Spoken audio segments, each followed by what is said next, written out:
Hey everyone, tonight we're settling in for something different. Not monuments, not empires, but a substance. A plant derivative that crossed continents, reshaped economies, sparked wars, and left behind a trail of destruction that echoes into our present moment. Before we begin this journey through the complete history of cocaine, take a second to like this video if you appreciate deep historical dives, and subscribe if you want more content like this. Drop a comment letting me know where you're watching from and what time it is there. I always find it fascinating to see this community spanning different corners of the world. Now get comfortable, maybe dim the lights, and let's trace the path of one of history's most consequential substances from ancient Andean mountainsides to modern streets around the globe. The sacred leaf. Ancient origins. Long before the word cocaine existed, before chemistry could extract alkaloids from plant matter, before Europeans ever glimpsed the South American coastline, the coca plant held a place of profound importance in Andean civilization. The plant itself, Erythroxylum coca, is indigenous to the western slopes of the Andes Mountains, thriving in the specific conditions found between Peru, Bolivia, Colombia, and Ecuador. Archaeological evidence suggests that humans have cultivated and used coca for more than 8,000 years, making it one of the oldest cultivated plants in South America, predating even the domestication of corn. The name we use today, coca, derives from the Aymara word coca, which simply means the tree.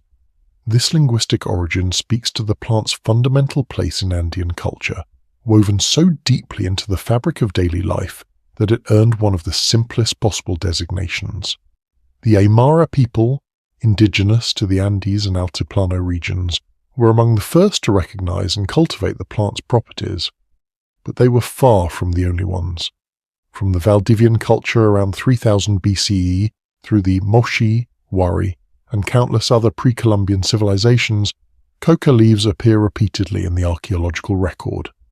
Evidence of coca use manifests in multiple forms throughout ancient South American sites. Pottery figures discovered across Peru, Bolivia, and Colombia frequently display the distinctive bulge of a wad of coca leaves held in the cheek, the traditional method of consumption that persists to this day. These ceramic representations span centuries, appearing in artifacts from the Moche civilization, the Wari culture, and numerous others. Textiles recovered from burial sites show woven bags called chuspas, specifically designed to carry coca leaves. These bags appear in graves across social strata, suggesting that coca use was not limited to elites, but rather integrated throughout society. Perhaps most compelling are the traces found in ancient human remains themselves. Mummies discovered in the arid highlands of northern Chile, preserved naturally by the extreme climate, contain measurable levels of coca metabolites in their hair and tissues. Carbon dating places these remains at over 3,000 years old, confirming that coca chewing was established practice long before the rise of the great Andean empires. The Alto Ramirez culture, flourishing around 1000 BCE in what is now Chile, left clear evidence of coca use alongside another substance crucial to the practice, lime or calcite. The method of consuming coca has remained remarkably consistent across millennia. Users would select several leaves, typically between 20 and 60 grams worth, and form them into a quid, which would be tucked between the cheek and gum. But the leaves alone produce minimal effects. The crucial addition is an alkaline substance, traditionally lime made from burnt seashells, powdered limestone, or plant ash. This alkaline agent, which users would mix with the leaves or keep in a small gourd to dip into periodically, increases the pH in the mouth and allows the cocaine alkaloid to be absorbed through the mucous membranes. Without this chemical catalyst, coca leaves merely taste bitter and provide minimal stimulation.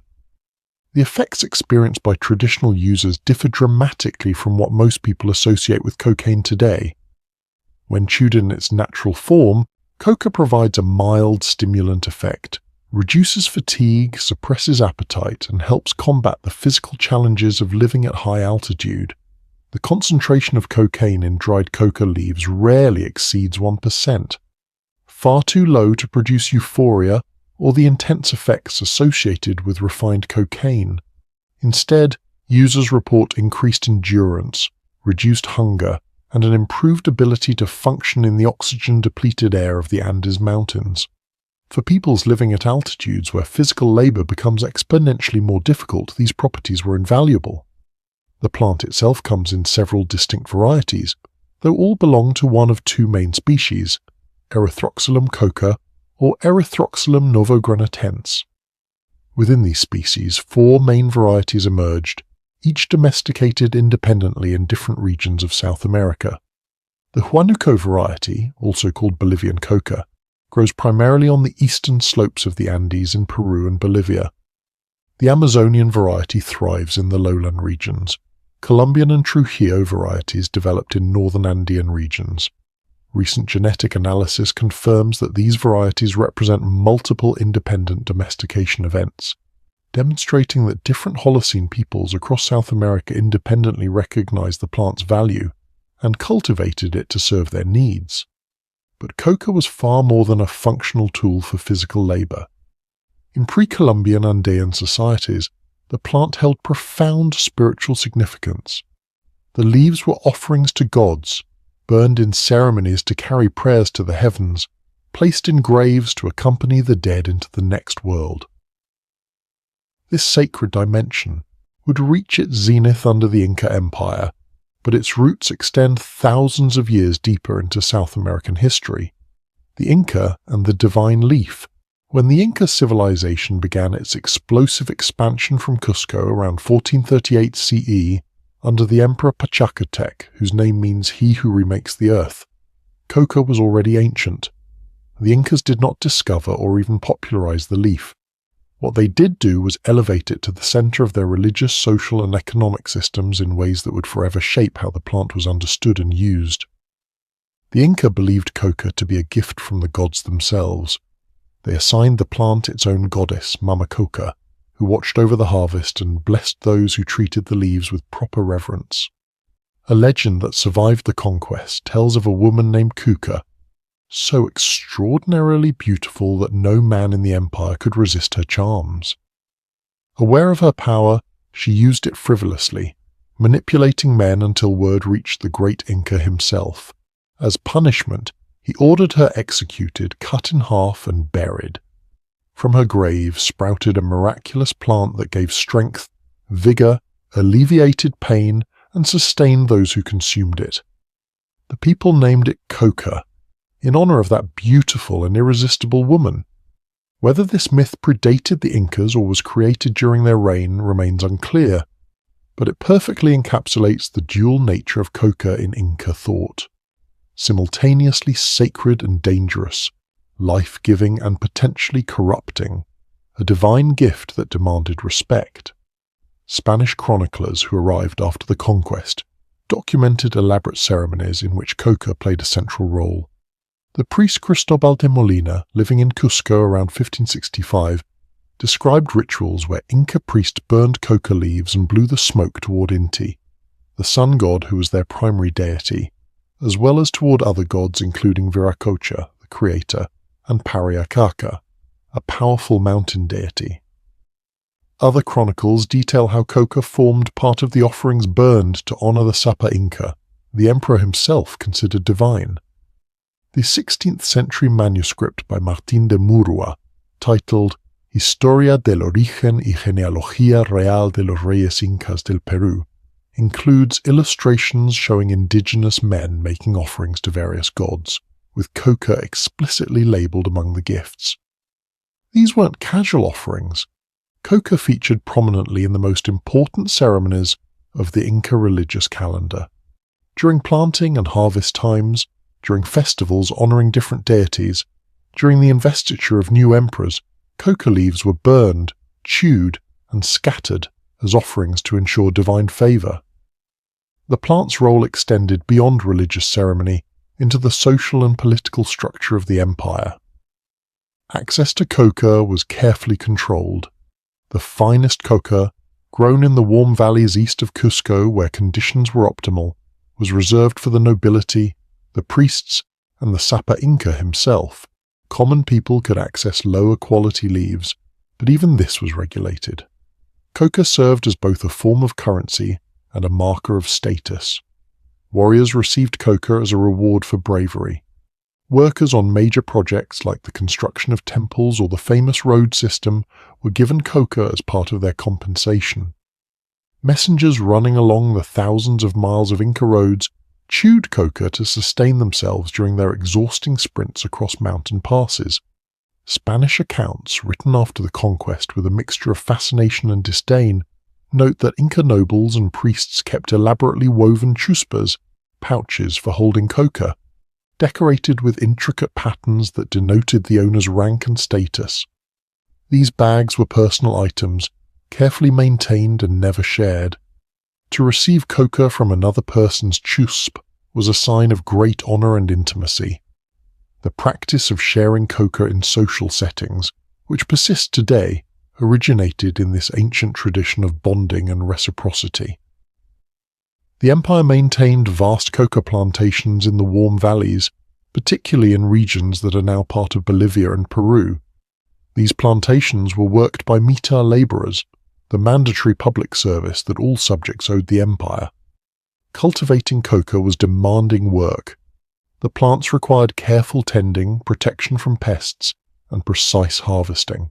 Only the mature leaves could be picked, and they had to be dried properly to preserve their potency. Poor quality coca, whether from careless cultivation or improper processing, was considered an offense against the gods. The harvest itself followed strict rituals. Workers could not begin picking until priests had performed appropriate ceremonies and made offerings. Sexual relations were forbidden for those working the coca harvest, as it was believed this would anger the plant and reduce the potency of the leaves.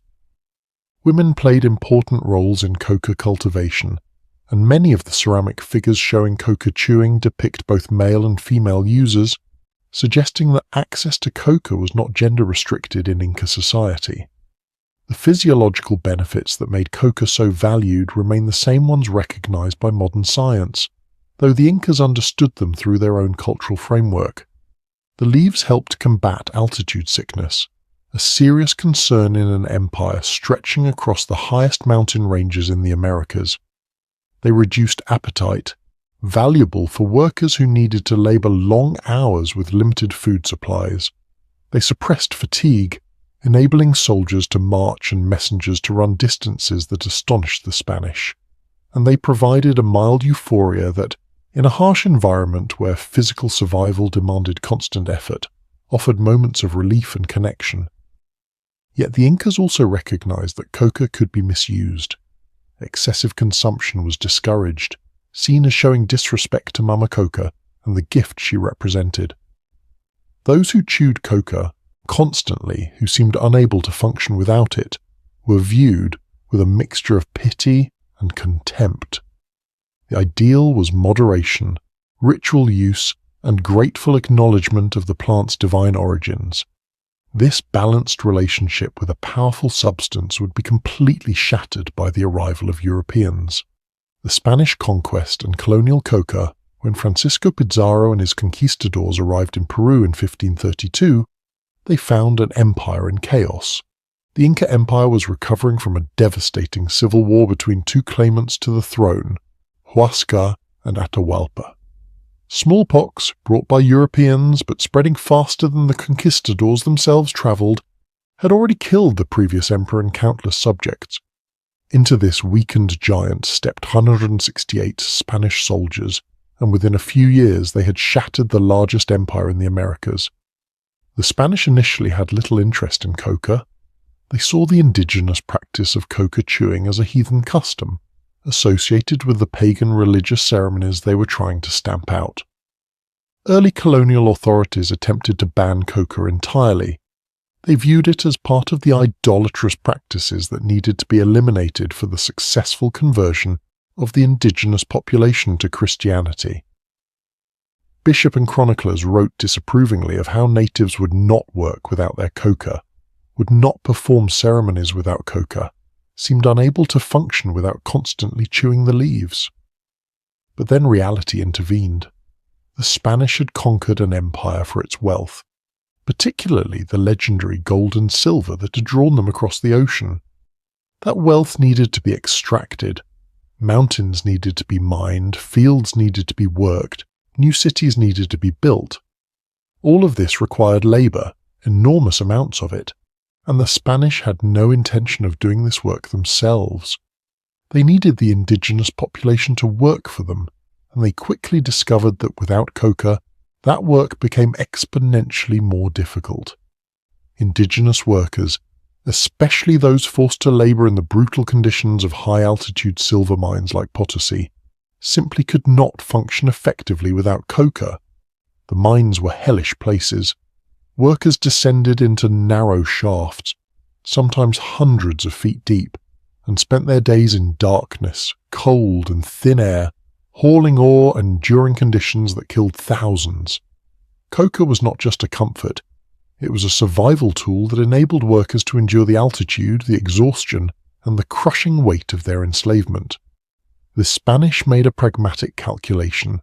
They abandoned their attempts to ban coca and instead monopolized and taxed it. Coca went from prohibited substance to lucrative commodity almost overnight. Spanish landowners established vast new coca plantations worked by enslaved indigenous people and African slaves.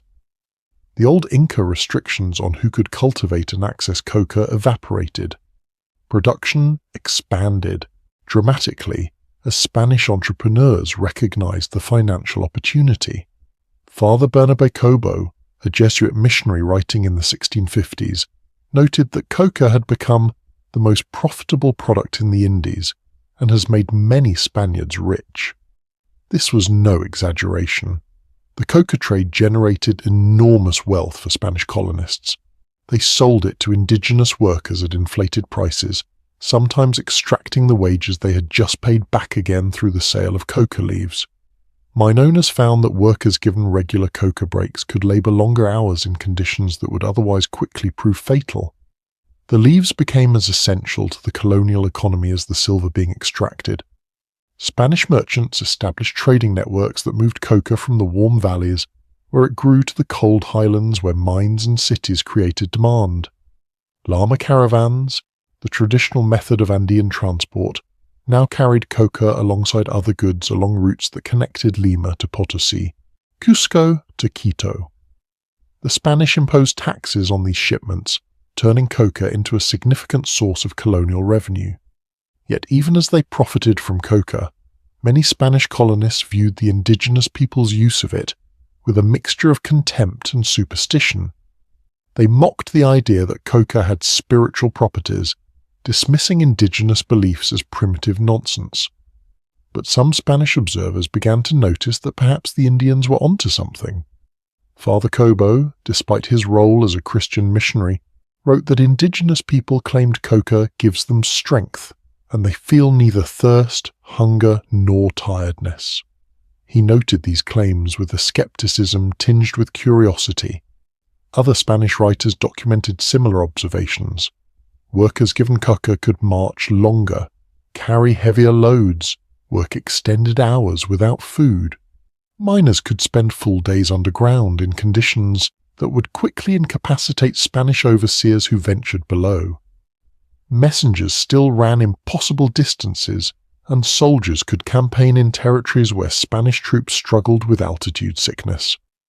The leaves clearly had genuine physiological effects, not just the power of superstition. These observations began filtering back to Europe, where they generated mild curiosity among natural philosophers and physicians. Coca became another exotic specimen from the New World, shipped back alongside tobacco, potatoes, tomatoes, and countless other plants that would transform European diet and culture. But coca faced a significant obstacle. The leaves didn't travel well. The journey from South America to Europe took months, during which the leaves would degrade, losing potency. Early European experiments with coca produced underwhelming results because the samples had already deteriorated significantly by the time they reached laboratories.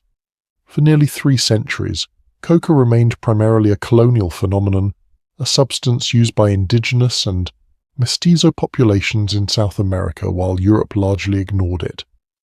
The system established by the Spanish, where coca cultivation was controlled by landowners who sold to workers at inflated prices, persisted even as Spanish colonial power began to wane.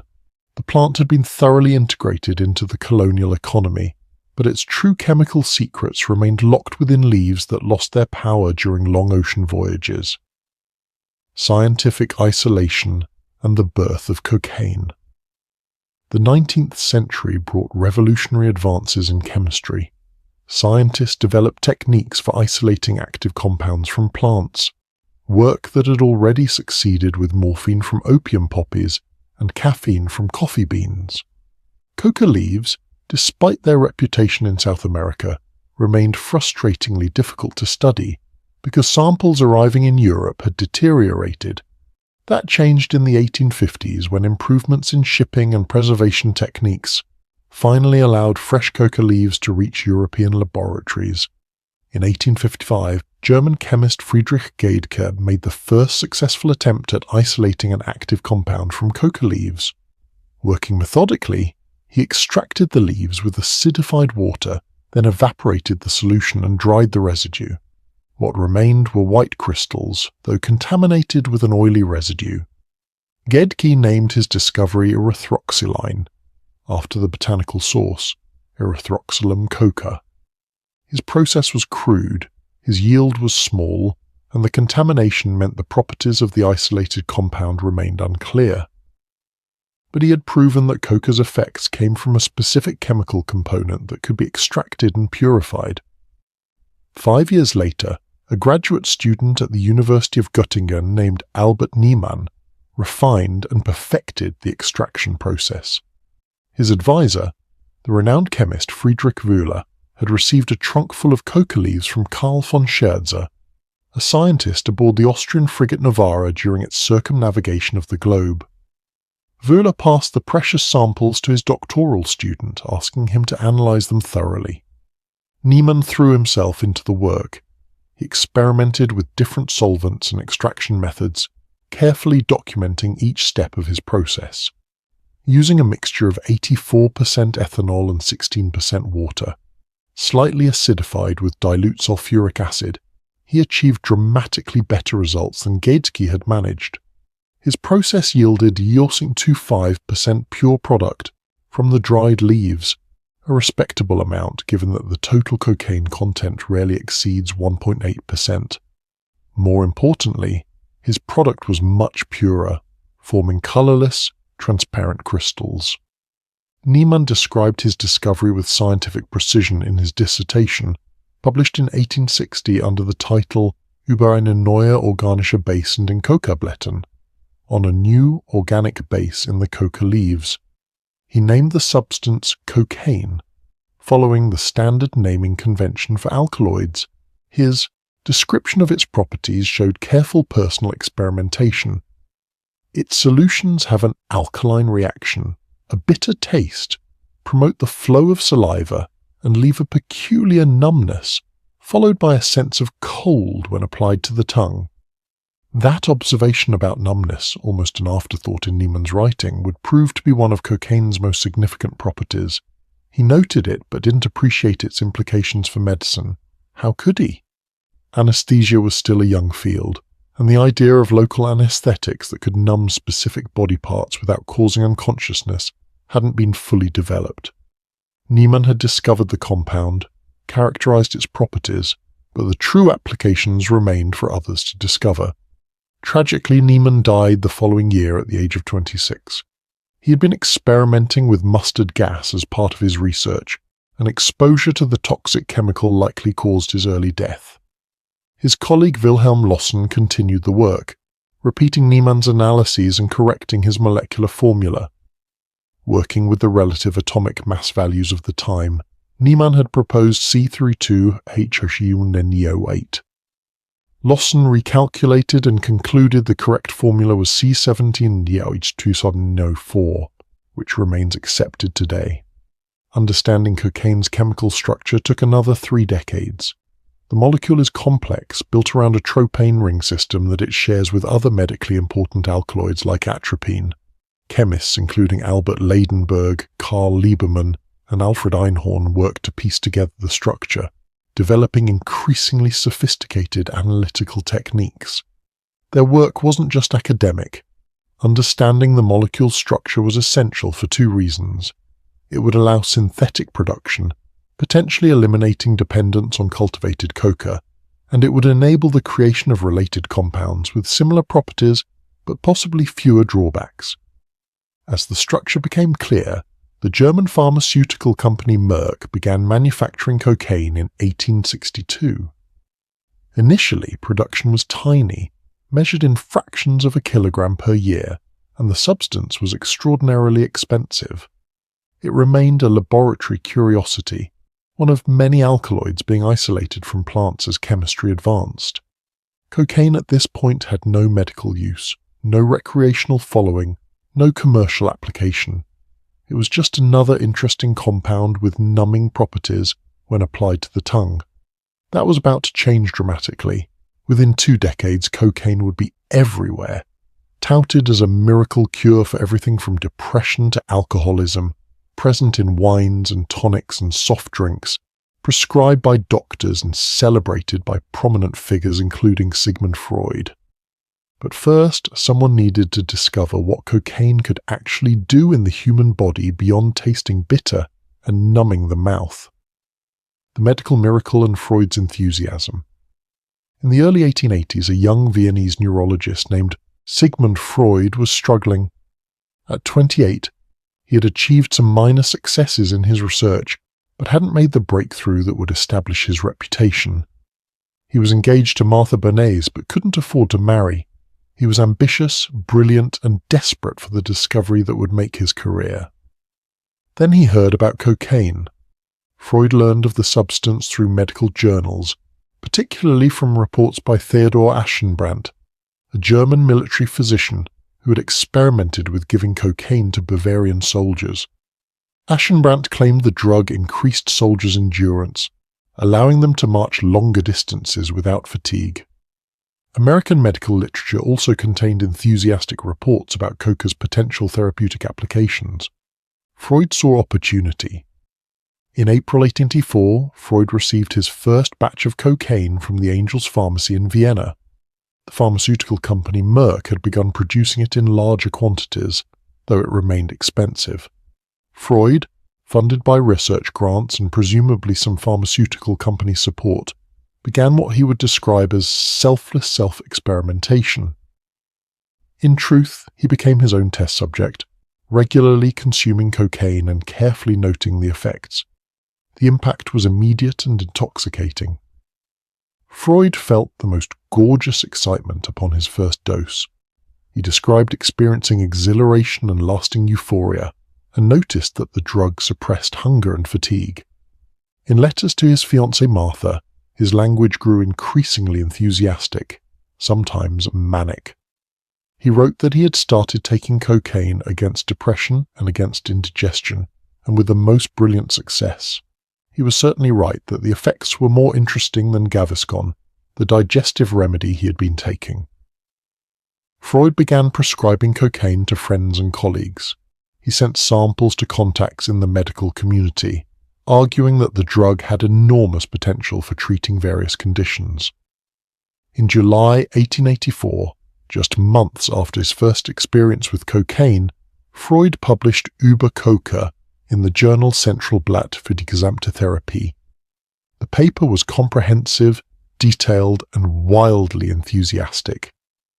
Über Coca reviewed the history of the coca plant, from its use by indigenous South Americans to its isolation by Niemann. Freud discussed his own experiments with the drug, noting its ability to eliminate hunger and fatigue, produce euphoria, and improve mental functioning. He proposed using cocaine to treat depression, anxiety, digestive complaints, asthma, morphine addiction, and alcoholism. It was, in his estimation, a wonder drug. Critically, Freud addressed the question of addiction. He wrote confidently that cocaine produced no compulsive desire to use the stimulant further, and that one could stop taking it without difficulty. This claim, which Freud would later bitterly regret, was based on his own experience. He used cocaine regularly, but maintained that he never felt dependent on it.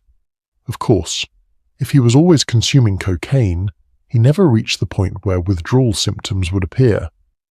Like someone perpetually one drink ahead of a hangover, Freud stayed ahead of cocaine's darker properties. The paper's most significant failing was how briefly Freud treated cocaine's anesthetic properties.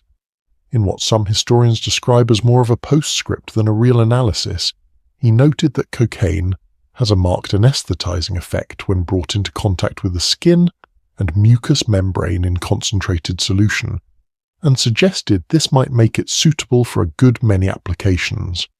That was it. A couple of paragraphs in a lengthy monograph, barely scratching the surface of what would prove to be cocaine's most revolutionary medical application. Freud's colleague and friend, Carl Koller, paid closer attention. Koller was an ophthalmologist, and anyone who has ever had an eye examination understands the problem he faced. How do you work on an eye, one of the body's most sensitive organs, without the patient flinching, blinking, and generally making the procedure impossible? Existing anesthetics were systemic. They knocked patients unconscious. This worked for surgery but was impractical for examinations or minor procedures. Koller read Freud's paper and thought about that numbness Niemann had noted decades earlier, the effect that Freud had mentioned in passing. He obtained some cocaine and began experimenting, first on himself. He applied a cocaine solution to his own eye, waited, and then pricked the cornea with pins. Nothing. No pain, no reflex to blink. The eye was completely numb while he remained fully conscious. It was precisely what ophthalmology needed. In September 1884, while Freud was on vacation, Koller presented his findings to the Ophthalmological Congress in Heidelberg. The announcement caused a sensation. Within months, surgeons around the world were using cocaine for eye operations. For the first time, procedures like cataract surgery could be performed on conscious patients who experienced no pain. Koller became famous overnight. He had revolutionized ophthalmic surgery with a discovery that came directly from reading Freud's paper. Freud, understandably, felt he had missed his chance at glory. He had literally held the information in his hands and failed to recognize its most important implication. If he had just spent more time on the anesthetic properties, if he hadn't been in such a rush to publish, the discovery might have been his. Instead, Koller claimed the credit and the fame. Freud's paper became a footnote, the work that inspired the real discovery rather than the discovery itself. Worse was to come. Freud had prescribed cocaine enthusiastically to treat morphine addiction, including in the case of his friend Ernst von Fleischl-Marxow. Fleischl-Marxow had become addicted to morphine after a painful injury, and Freud believed cocaine could cure him. It did not. Instead, Fleischl-Marxow developed a catastrophic cocaine addiction on top of his morphine problem. He began injecting massive doses, spending all his money on the drug, his health deteriorating rapidly. The friend Freud had tried to help died in 1891, his last years marked by addiction, poverty, and suffering. The medical community began publishing reports of cocaine addiction, overdoses, and deaths. The wonder drug was revealing its darker nature. Freud found himself criticized as the man who had unleashed this problem on medicine. He largely stopped writing about cocaine, though there are suggestions he continued using it privately for years. The whole episode became an embarrassment, something Freud's biographers would struggle to explain. But even as Freud's personal cocaine story became cautionary tale, the drug was exploding into popular culture through an entirely different route. Patent medicines and coca-infused products that would make cocaine the 19th century's favorite ingredient. The age of coca wine and Coca-Cola.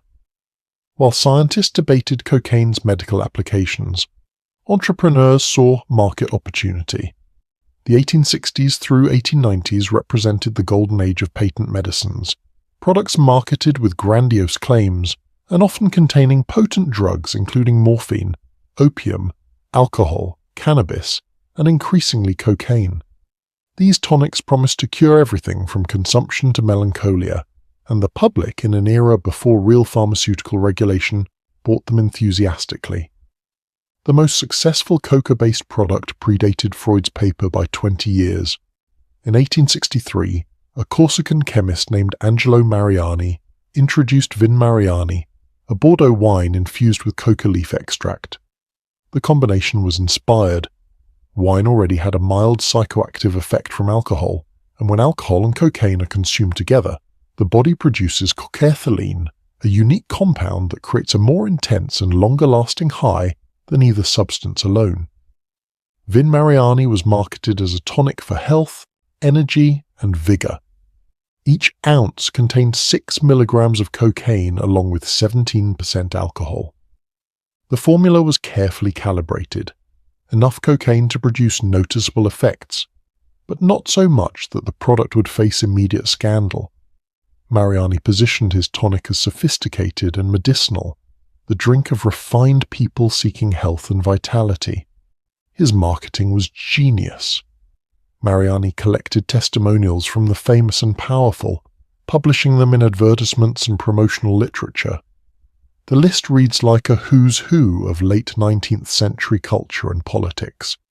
Pope Leo XIII reportedly carried a flask of Vin Mariani and awarded Mariani a Vatican gold medal.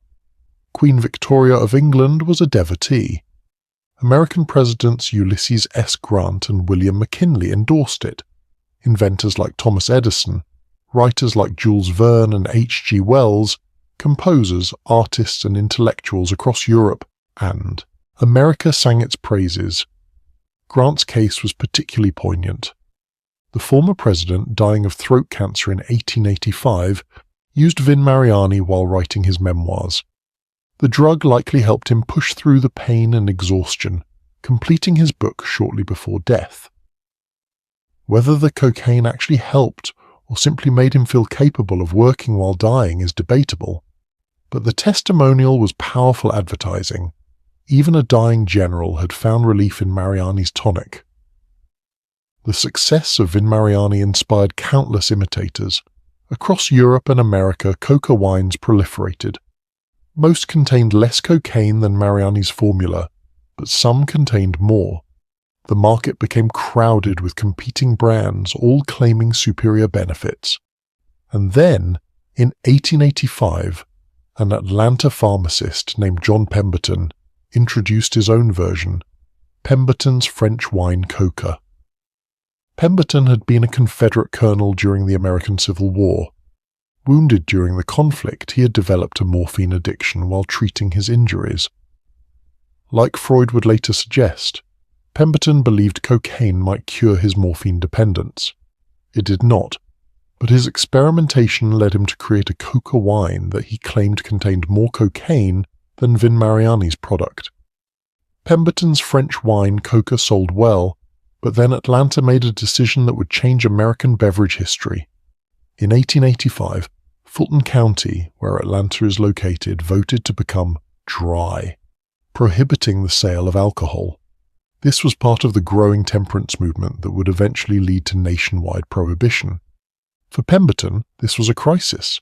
His coca wine depended on alcohol as both a solvent for extracting the cocaine and as part of the psychoactive effect. Without alcohol, his product had no future in Atlanta. So Pemberton reformulated. He removed the wine and replaced it with carbonated water. He added sugar to make the bitter coca palatable, citric acid to cut the sweetness, and flavoring from cola nuts, which contain caffeine. The result was a new kind of beverage, neither wine nor simple soda. His business partner, Frank Robinson, suggested a name based on two of the key ingredients, Coca-Cola. The drink debuted at Jacob's Pharmacy Soda Fountain in Atlanta on May 8, 1886. Pemberton marketed it as a temperance drink, an alternative to alcohol that provided energy and relief from various ailments. Early advertisements called it the intellectual beverage and claimed it cured headaches, relieved exhaustion, and calmed nerves. The cocaine content in early Coca-Cola was small, possibly around 9 milligrams per glass, but it was present and it was advertised. Pemberton, however, was not a good businessman. Within 2 years, financial problems forced him to sell portions of his company.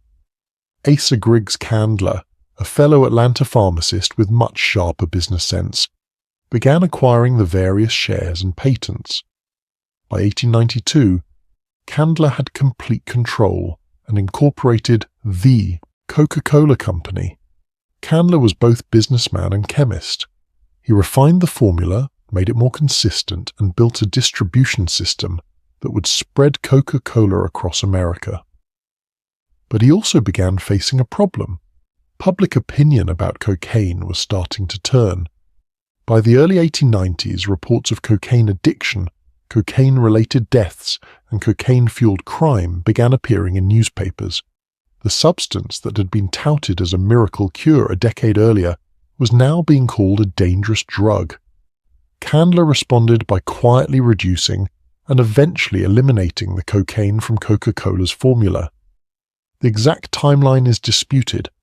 Company records from this period are incomplete, possibly deliberately so.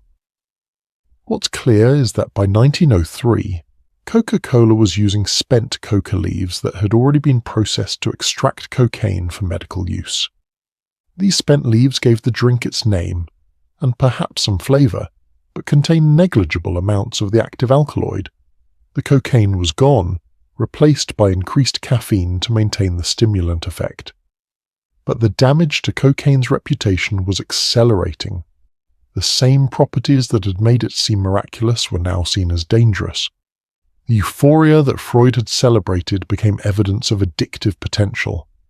The energy and confidence it produced were reframed as artificial and followed by depression. The medical community that had embraced cocaine was now publishing warnings about its dangers, and then race entered the conversation, with devastating consequences that would shape drug policy for the next century. The racist foundations of cocaine prohibition. In the early 1900s, cocaine use had spread well beyond medical settings and patent medicines. The practice of snorting cocaine powder became popular around 1905, particularly in urban areas.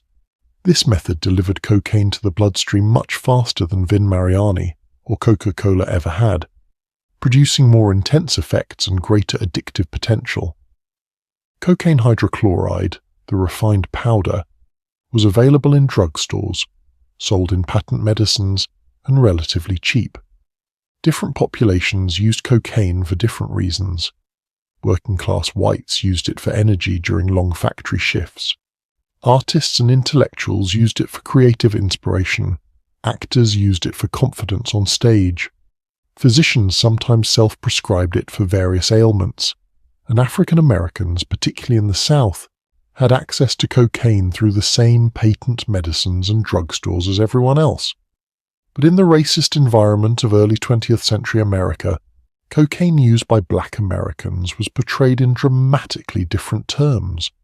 White media and law enforcement began circulating lurid stories about cocaine-crazed Negroes committing violent crimes, particularly sexual assaults against white women. These stories, almost always unsubstantiated or completely fabricated, fed into existing racist fears and stereotypes that had been used to justify everything from slavery to lynching. The New York Times published an article in February 1914 claiming that cocaine use caused black men to rape white women. The article provided no actual examples of such crimes, but its publication in a respected newspaper gave the claim credibility. Other publications followed suit, creating what amounted to a moral panic. Medical journals published articles claiming cocaine gave black men superhuman strength and immunity to pain.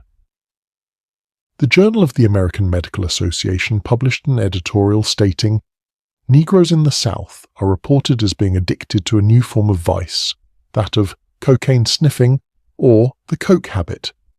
Dr. Hamilton Wright, appointed as the first Opium Commissioner of the United States in 1908, testified before Congress that drugs made black men uncontrollable and gave them superhuman powers. He claimed cocaine was often the direct incentive to the crime of rape of white women by Negroes. Police departments in the South reported they needed heavier caliber handguns to stop cocaine using black suspects who supposedly wouldn't fall from bullets that would drop a normal person. These claims were fiction. Contemporary research comparing addiction rates found relatively few cocaine users overall, and no significant concentration among Black Americans compared to other demographic groups. Black Americans did use patent medicines containing opiates and cocaine, possibly at higher rates than whites, but this was likely because they suffered from higher rates of disease due to poverty and lack of medical access. The medicines, not recreational use, explained any difference in consumption patterns, but truth was irrelevant to the campaign being waged. The stories about cocaine-fueled black criminality served a political purpose. They built support for drug prohibition and, more broadly, for the entire system of Jim Crow segregation and white supremacy. If cocaine could make black men dangerous, violent, and sexually aggressive toward white women, then black men needed to be controlled, segregated, and punished. Drug prohibition became another tool of racial oppression. This racist framing was baked into America's first major drug control legislation. The Pure Food and Drug Act of 1906 required manufacturers to label products that contained alcohol, opiates, cocaine, or cannabis. But it didn't ban these substances.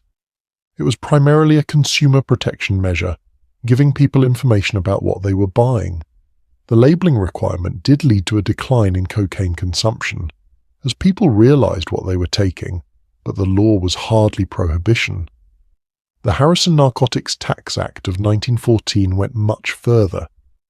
Proposed by Representative Francis Burton Harrison of New York and signed by President Woodrow Wilson, the act was officially a tax measure.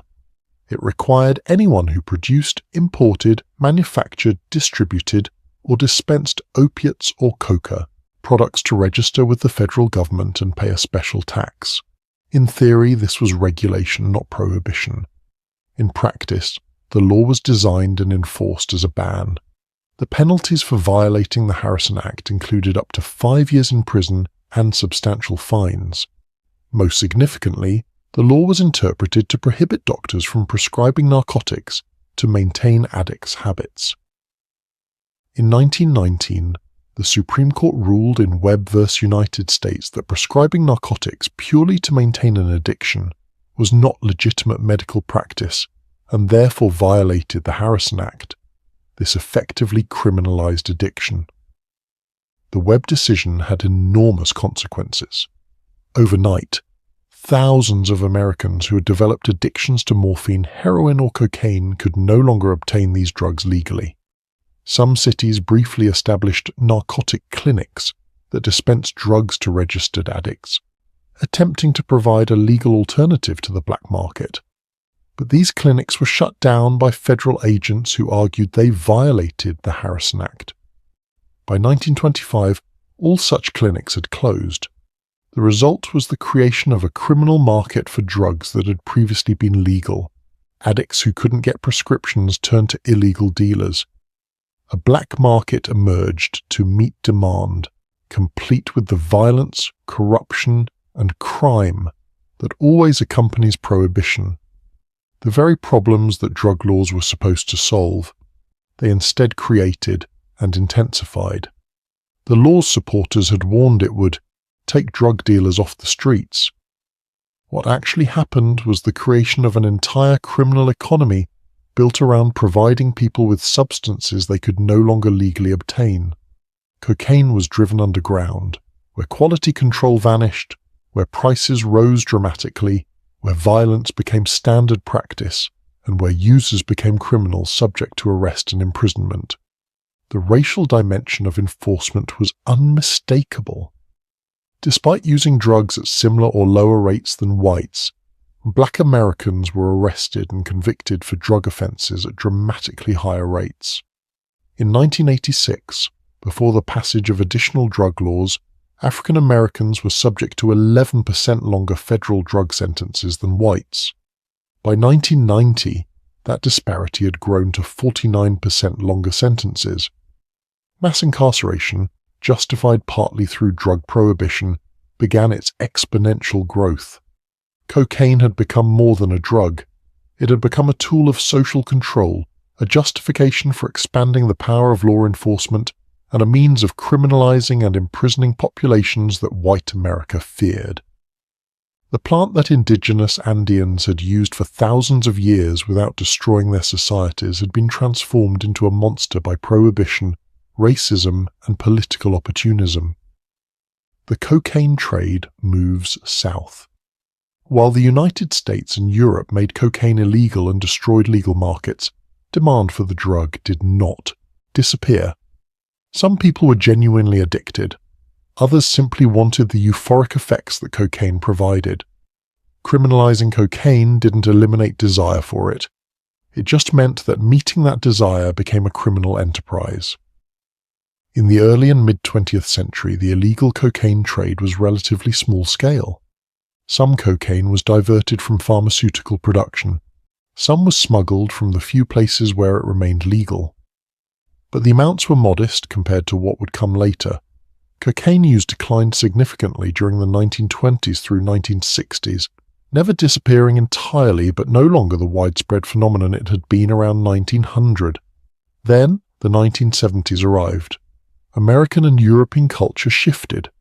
The counterculture movement that had embraced cannabis and psychedelics also discovered cocaine. The drug became popular in the disco scene, in Hollywood, on Wall Street, anywhere that wealthy, status-conscious people gathered. Unlike heroin, which carried the stigma of desperation and decay, cocaine was glamorous. It was the drug of movie stars, musicians, executives, people who wanted to feel energized, confident, and successful. Demand exploded, and Colombian criminal organizations were positioned perfectly to meet it. Colombia had been producing coca for centuries, but mostly for local consumption and small-scale export. The country's cocaine production had been modest. That changed rapidly in the 1970s as Colombian traffickers recognized the enormous profit potential. They began consolidating the industry, building networks that moved cocaine from production to consumption with ruthless efficiency. The transformation from traditional coca farming to industrial cocaine production required several steps. Farmers in rural Colombia, Peru, and Bolivia grew coca, harvesting the leaves and processing them into coca paste, a crude form containing perhaps 40% cocaine. This paste was then sold to processors, often operating in clandestine jungle labs, who refined it into cocaine base and then into cocaine hydrochloride, the white powder that could be snorted. The final product might be 80 to 90% pure. These networks were not mom-and-pop operations. They were sophisticated criminal organizations with vast resources. By the early 1980s, they had begun to consolidate into what would become known as cartels, a term borrowed from business that described illegal monopolies controlling production, pricing, and distribution. The most famous and most violent was the Medellin cartel, and at its head was a man who had become the most notorious criminal of the late 20th century, Pablo Escobar. Pablo Emilio Escobar Gaviria was born December 1, 1949, in Rio Negro, a small town in Antioquia, Colombia. His family was not desperately poor, his father a farmer and watchman, his mother a school teacher, but they had little money or influence. Young Pablo was clever, ambitious, and apparently untroubled by conventional morality. He began his criminal career stealing tombstones to resell, selling fake diplomas, smuggling stereo equipment, and stealing cars. In 1974, he was arrested for car theft, his first brush with law enforcement. But Escobar had larger ambitions. He entered the cocaine trade in the mid-1970s, initially as a relatively small-time dealer. He showed talent for the business, particularly for violence. He was willing to kill anyone who stood in his way: competitors, witnesses, law enforcement, politicians. And he understood that to grow the business, you needed to control the entire supply chain from coca farms to street dealers. By the late 1970s, Escobar had formed what would become the Medellin cartel, with fellow traffickers including the Ochoa brothers and Carlos Leda. The organization was based in Medellin, Colombia's second largest city, nestled in the Andes. From there, they controlled coca cultivation in multiple regions, operated processing labs, owned transportation networks including planes and even a submarine, and had distribution networks in the United States. The profits were staggering. At the height of the Medellin cartel's power in the mid-1980s, they were shipping approximately 80 tons of cocaine per month to the United States. With cocaine selling in the US for vastly more than production costs, the cartel generated billions of dollars annually. Escobar personally became one of the wealthiest people on earth. Forbes magazine listed him among the world's richest individuals with an estimated fortune of $25 to $30 billion. Escobar spent this wealth ostentatiously. He built Hacienda Nápoles, a massive estate covering 7,000 acres. The property included a private zoo with elephants, giraffes, hippopotamuses, and exotic birds. He built a soccer stadium, an airstrip, artificial lakes, and housing for his workers. His personal aircraft fleet included jets capable of carrying 10 tons of cocaine per flight. He owned properties across Colombia and around the world. He lived without restraint, indulging every luxury imaginable. But Escobar understood that wealth alone wouldn't protect him. He needed public support, or at least public ambivalence toward his activities, so he invested heavily in social programs. He built hundreds of houses in Medellin for poor families, creating entire neighborhoods. He constructed soccer fields and schools. He funded hospitals and churches.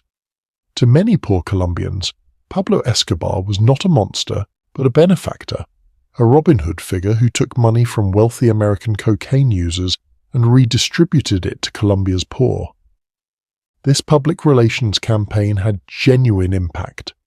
When Escobar walked the streets of Medellin, people protected him, warned him of police, celebrated him as a hero.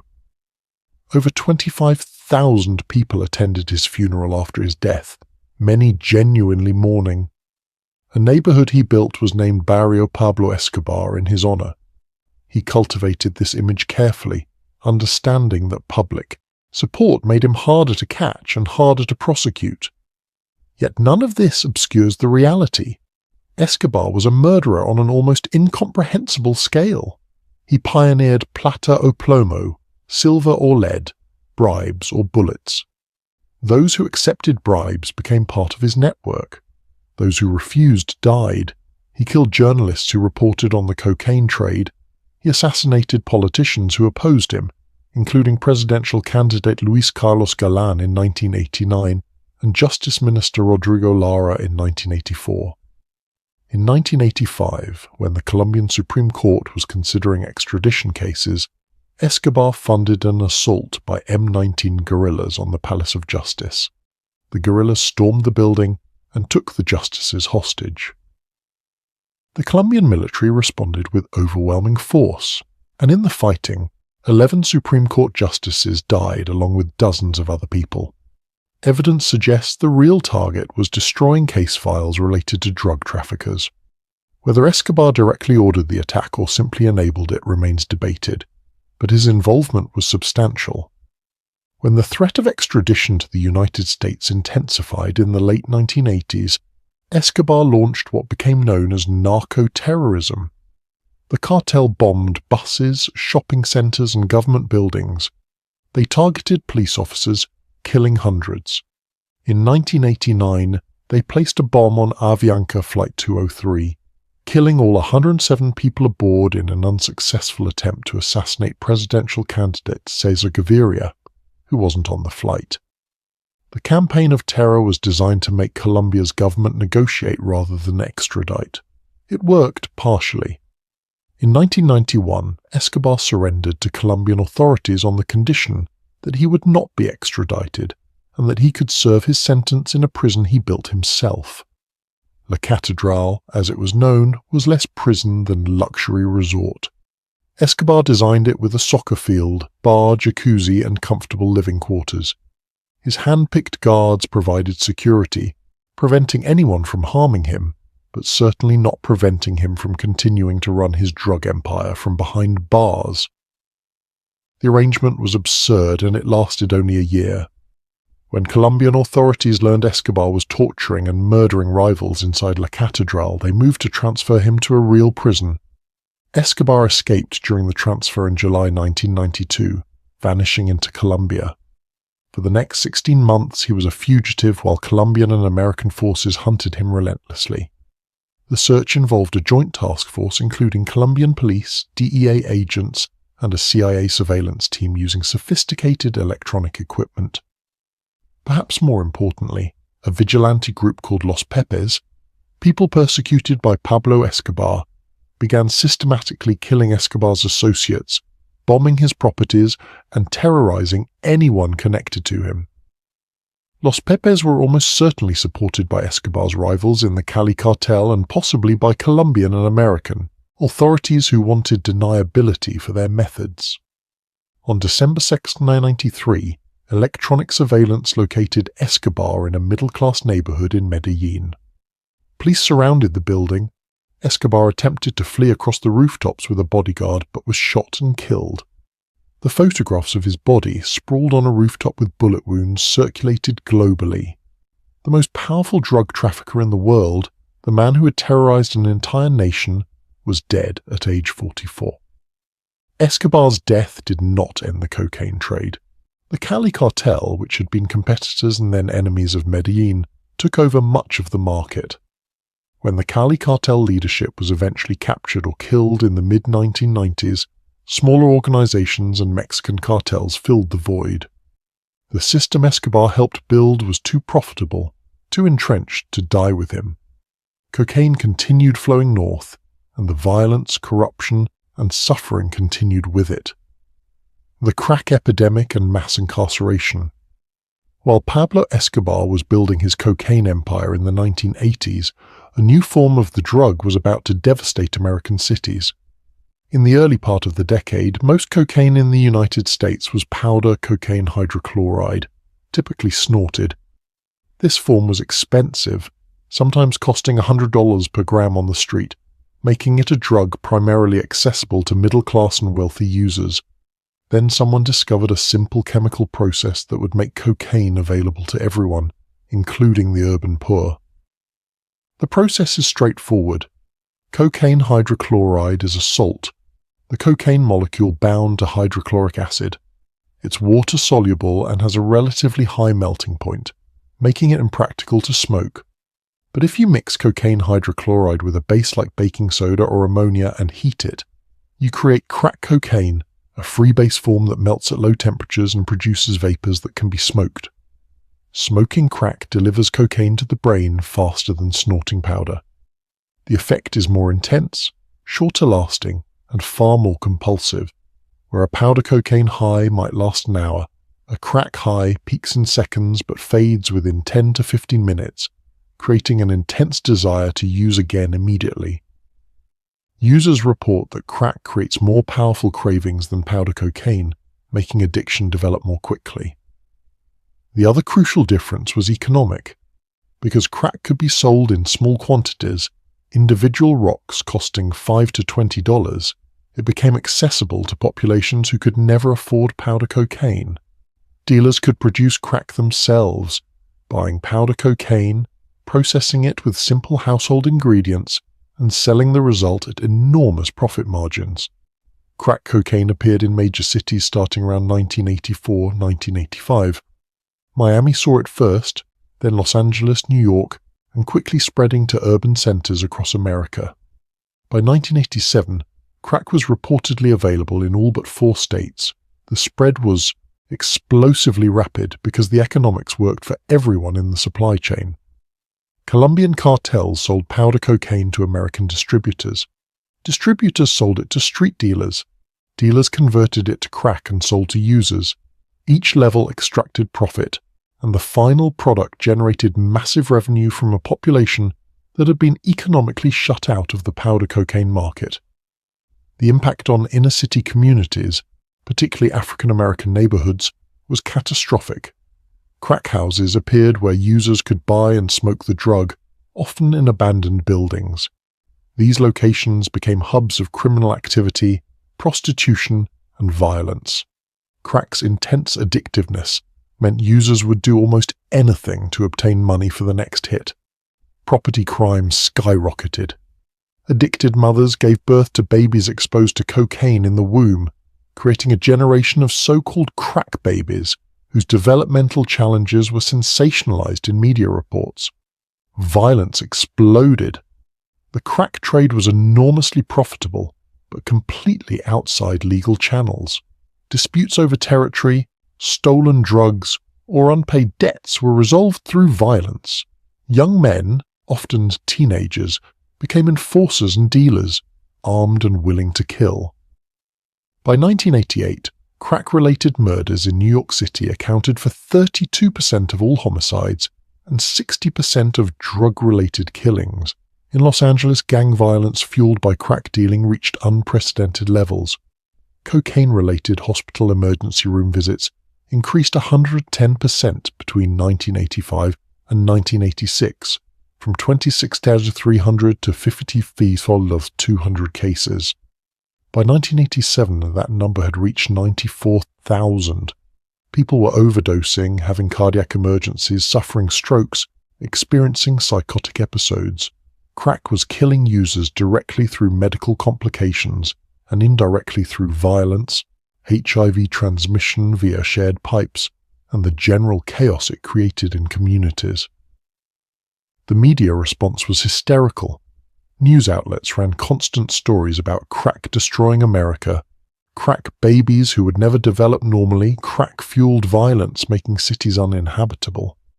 The coverage was often racially coded when not explicitly racist.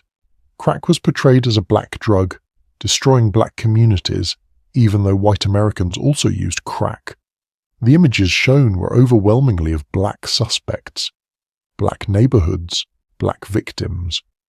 The racial framing of crack as a black problem, in contrast to powder cocaine portrayed as a problem of rich whites, would have profound consequences for drug policy. President Ronald Reagan and his wife Nancy made the drug crisis central to their political agenda. In September 1986, they gave a televised address to the nation about drugs.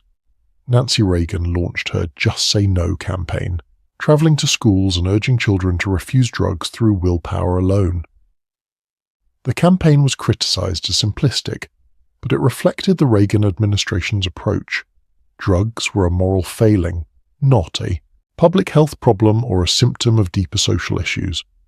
The administration's policy response was punitive. In October 1986, Congress passed the Anti-Drug Abuse Act, allocating $1.7 billion to drug enforcement. The act created mandatory minimum sentences for drug offenses. Possession of 5 grams of crack cocaine triggered a mandatory 5-year sentence. To get the same sentence for powder cocaine, you needed to possess 500 grams. This 100-to-1 sentencing disparity was explicitly justified by crack's supposed greater danger and its association with urban violence. The disparity was absurd from a pharmacological perspective. Crack and powder cocaine are the same drug. The difference is the route of administration. But the law treated them as if they were completely different substances, and the result was predictable. Black Americans, who were more likely to be arrested for crack offenses, received dramatically longer sentences than white Americans arrested for powder cocaine offenses. The drug war's focus on street-level dealers meant police saturated inner-city neighborhoods with arrests. Young black men were stopped, searched, and arrested at rates far exceeding their proportion of drug users or even drug dealers. By 1989, 1 in 4 African American men aged 20 to 29 was either incarcerated, on probation, or on parole. By 1995, that figure approached 1 in 3. The United States built its incarceration rate into the highest in the world, and the drug war, particularly the focus on crack cocaine, was a primary driver. Communities that were already struggling with poverty, unemployment, and discrimination faced an additional burden. A significant portion of their young male population was being imprisoned. Children grew up without fathers. former prisoners struggled to find employment with criminal records, perpetuating cycles of poverty. The social fabric of neighborhoods was shredded by a combination of crack's direct effects and the mass incarceration response to crack.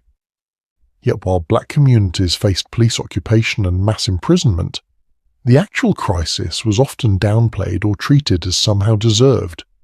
The same society that had called crack an epidemic requiring military-style response showed far less concern when methamphetamine and prescription opioids devastated white, rural and suburban communities in later decades. The difference in response between criminalization for black drug users and treatment for white drug users exposed the racism embedded in American drug policy. The crack epidemic was real. Families were destroyed, children traumatized, neighborhoods devastated. But the policy response, rather than treating addiction as a medical problem requiring treatment and addressing the underlying poverty and despair that made crack appealing, instead chose punishment. America locked up millions of people, spent trillions of dollars, militarized police, and the drug problem continued. Crack use eventually declined, but not because of law enforcement. It declined because communities devastated by crack saw its effects, and subsequent generations chose differently.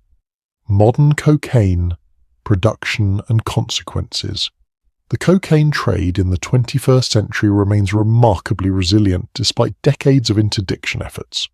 Colombia, Peru and Bolivia together account for approximately 99.5% of global coca cultivation.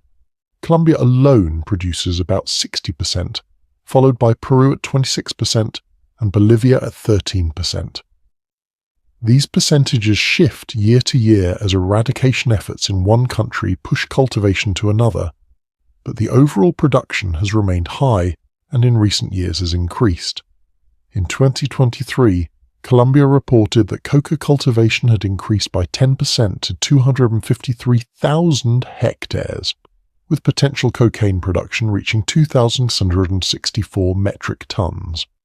This represented a 53% increase over 2022 and marked the 10th consecutive year of rising cocaine production estimates in Colombia.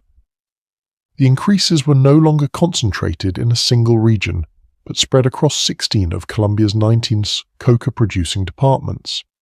The departments of Cauca and Nariño accounted for half the expansion. Cultivation patterns reflect the realities of Colombia's internal conflicts. Armed groups, including remnants of FARC guerrillas, ELN rebels, and various paramilitary organizations, control coca-growing regions. These groups protect farmers and labs, tax the trade, and use cocaine profits to fund their operations. Violence has increased in coca-growing areas as different groups fight for control. Social leaders and activists who work on coca crop substitution programs face threats and assassinations, with 17 killed in 2020 alone. Peru has seen similar trends. In 2022, coca cultivation reached an all-time high, increasing 18% over 2021 and 54% over 2020. Almost 90% of Peru's coca production is estimated to flow into the illicit cocaine market, with most Peruvian cocaine heading to Europe rather than the United States. The region of Valle de los Rios Apurimac, Eni Mantaro, accounted for 43% of Peru's coca cultivation in 2020, an area where state presence is minimal and armed groups operate freely. Bolivia, which has a unique approach to coca, has also seen increases. The country's constitution protects traditional coca use, and the government under former President Evo Morales, himself a former coca farmer union leader, defended the plant's cultural importance. However, even legal coca cultivation has increased beyond what traditional use would explain, suggesting diversion to cocaine production. Between 2019 and 2020, Bolivian coca cultivation increased 15%. The cultivation process remains labor-intensive. Coca bushes require specific conditions, altitudes between 500 and 2,000 meters, warm temperatures, and adequate rainfall. The plants mature in 18 months and can then be harvested 3 to 4 times per year for decades. Farmers pick the leaves by hand, careful to select only mature leaves while leaving younger growth. After harvesting, leaves must be dried immediately to prevent degradation. Processing coca leaves into cocaine involves multiple steps. Farmers or local processors soak the leaves in gasoline or kerosene mixed with alkaline substances like lime or cement. This extracts the cocaine alkaloid, creating a paste. The paste is then processed with acids and bases, going through several purification steps until it becomes cocaine base, then finally cocaine hydrochloride. The entire process can be done in makeshift jungle labs with simple equipment, though industrial-scale operations exist with more sophisticated facilities. The environmental impact is severe. Each kilogram of cocaine produced generates an estimated 600 kilograms of waste, much of it chemical residue dumped directly into rivers and soil. In 2020, nearly 13,000 hectares of Colombian forest were felled specifically for coca cultivation, representing 7.5% of the country's total deforestation. An additional 22% of deforestation occurred within 1 kilometer of coca plantations for related activities like building clandestine airstrips. Coca cultivation drives deforestation, contaminates water sources, and destroys ecosystems. The processing chemicals used include sulfuric acid, hydrochloric acid, potassium permanganate, and various solvents, all disposed of carelessly. Wildlife habitat is destroyed, indigenous territories are invaded, and protected areas are cleared for plantations. The cocaine trade's environmental toll extends from the Andes through the Amazon basin. Trafficking routes have evolved as interdiction efforts adapt. In the 1980s and early 1990s, most cocaine destined for the United States traveled through the Caribbean. As the U.S. Coast Guard and DEA shut down these routes, traffickers shifted to Central America and Mexico. Mexican cartels, which had primarily moved marijuana and heroin, expanded into cocaine trafficking. By the 2000s, they dominated the U.S. market. This shift gave Mexican cartels enormous power. They controlled the crucial choke point where South American cocaine had to pass to reach the United States. Colombian producers found themselves negotiating with Mexican intermediaries who increasingly dictated terms. Mexican cartels like Sinaloa, Jalisco New Generation, and Gulf Cartel became as powerful and violent as Colombian cartels had been, fighting territorial wars that have killed hundreds of thousands in Mexico. The European market has grown dramatically. Between 2011 and 2021, the European cocaine market increased by 416%. EU member states seized a record 303 tons of cocaine in 2021, with Belgium, the Netherlands, Spain and Germany reporting the highest volumes. The port of Antwerp in Belgium has become a major entry point, with criminal organizations corrupting port workers and officials to move shipments hidden in legitimate cargo. The Caribbean route to Europe has increased in importance. Cocaine leaves Colombia or Venezuela in small planes, landing in countries like Suriname, Guyana, or French Guiana. From there, it's shipped to Europe by sea or carried by mules on commercial flights. Caribbean islands with limited law enforcement capacity serve as transshipment points. The Netherlands Caribbean territories, including Aruba, Curaçao, and Bonaire, see significant cocaine trafficking despite Dutch and local efforts to interdict it. Cocaine processing has also begun occurring in Europe itself. Recent evidence from the U.S. Drug Enforcement Administration's Cocaine Signature Program shows cocaine samples seized in Europe have a distinct chemical signature suggesting they were manufactured from coca paste or base imported from South America and refined into powder cocaine within Europe. This allows traffickers to move the product in less risky forms and avoid some interdiction efforts. The human cost of this trade is incalculable.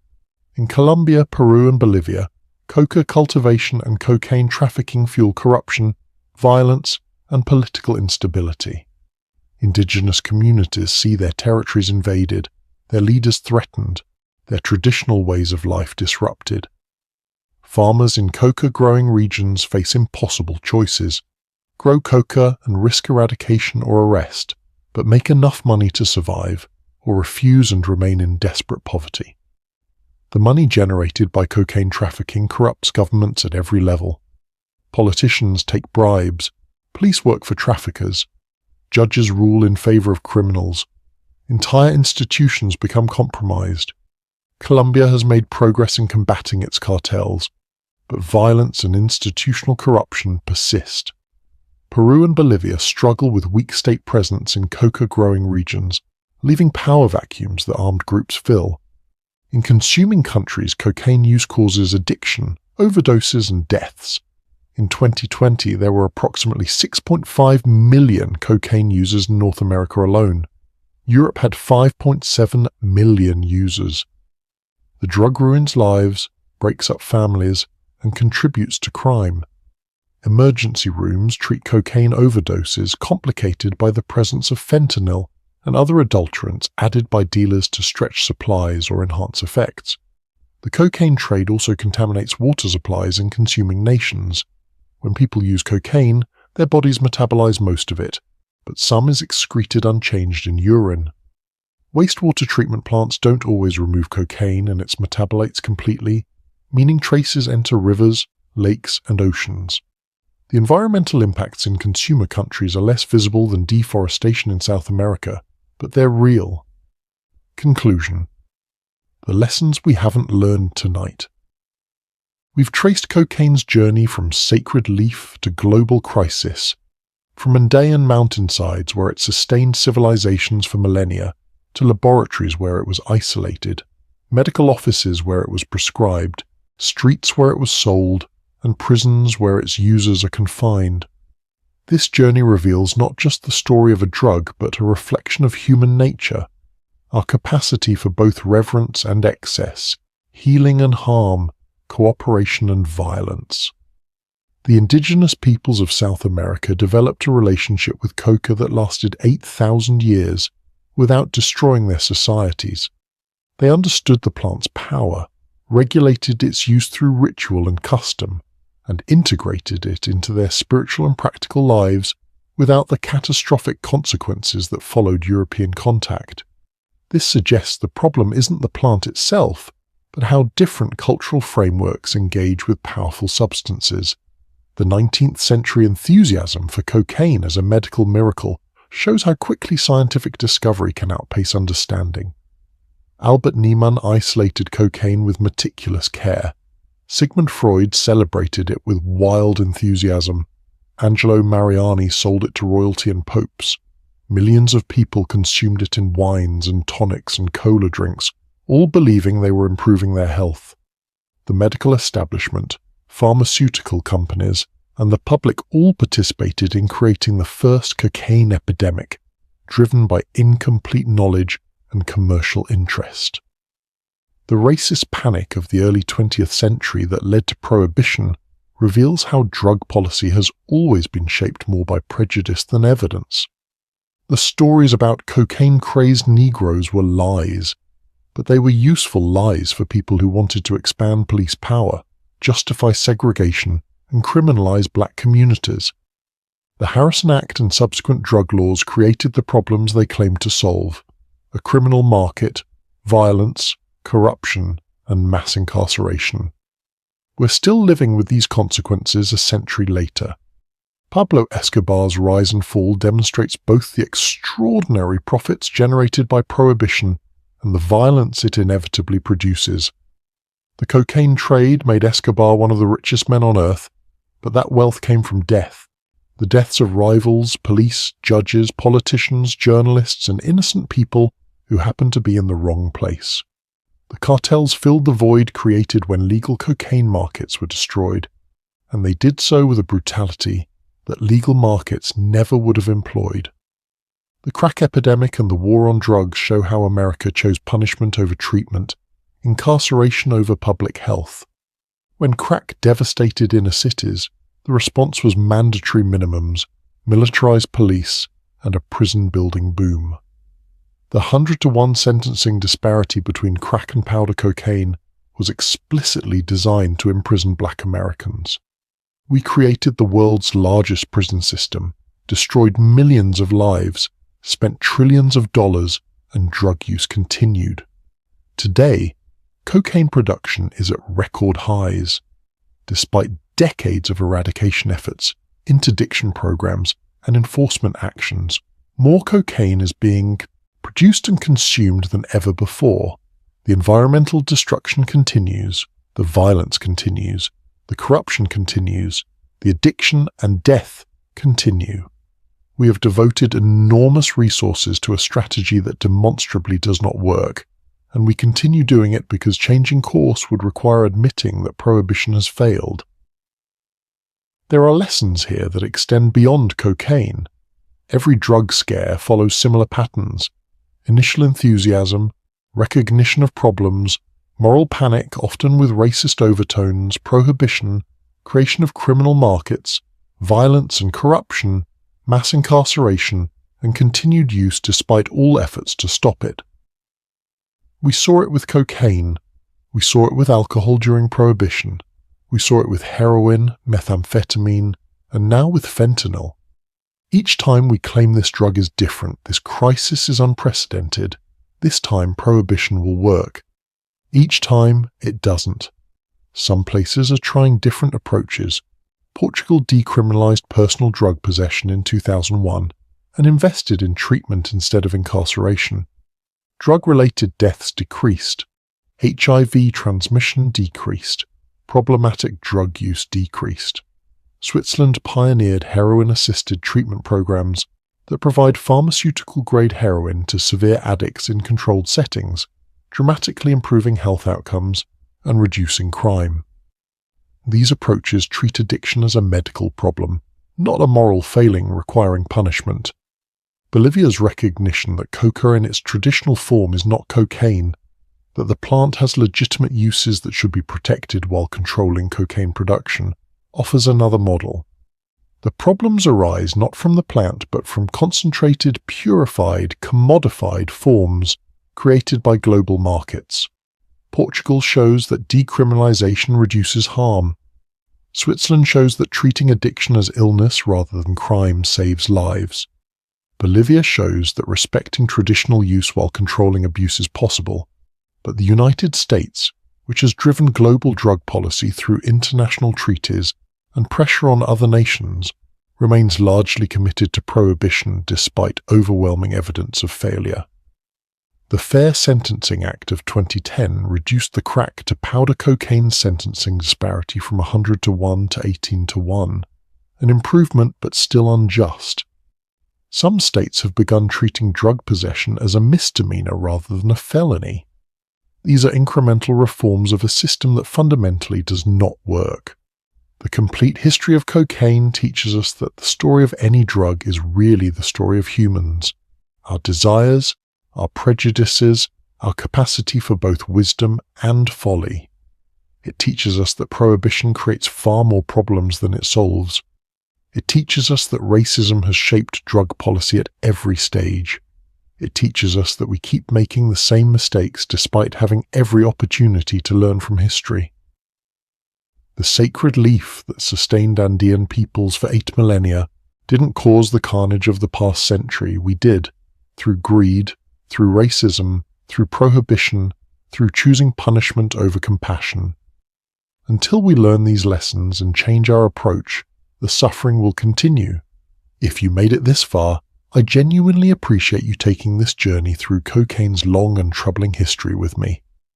If you found value in this deep dive, please hit that like button and subscribe for more historically rigorous, thoughtful content. Drop a comment with your thoughts, questions, or if there's another topic in history you'd like to see explored with this same depth and care. Thanks for watching, and I'll see you in the next one.